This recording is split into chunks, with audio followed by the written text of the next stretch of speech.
Ponnani AV higher secondary സ്കൂളിൽ നിന്നും ഉന്നത വിജയം നേടിയവരെയും യോഗ മെഡൽ ജേതാവിനെയും അനുമോദിച്ചു.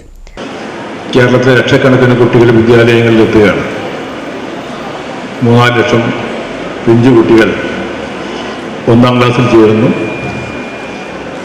അതിനുശേഷം ഒരുപാട് കുട്ടികൾ ഹയർ സെക്കൻഡറിയിലും അതുപോലെ തന്നെ സെക്കൻഡറി സ്കൂളിലും വരുന്നു.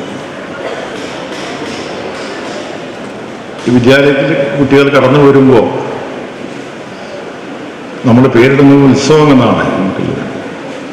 ഉത്സവം നമ്മൾ ആഘോഷമായിട്ടാണ് നമ്മളെ സംബന്ധിച്ചിടത്തോളം. പൊന്നാനി AV ഹയർ സെക്കൻഡറി സ്കൂളിലെ SSLC +2 പരീക്ഷകളിൽ ഉന്നത വിജയം നേടിയവരെയും നേപ്പാളിൽ വെച്ച് നടന്ന യോഗ ചാമ്പ്യൻഷിപ്പിൽ സ്വർണ്ണ മെഡൽ ജേതാവായ ശിവന്യയെയും അനുമോദിച്ചു. ചടങ്ങിന്റെ ഉദ്ഘാടനം P. നന്ദകുമാർ MLA നിർവഹിച്ചു. PTA president P. Shimna, principal P. Suresh Babu, headmaster TA David, K. Krishnakumar, K. Pravitha, A. Abdul Gafoor, K. പ്രീതി എന്നിവർ പ്രസംഗിച്ചു. NCV news Ponnani.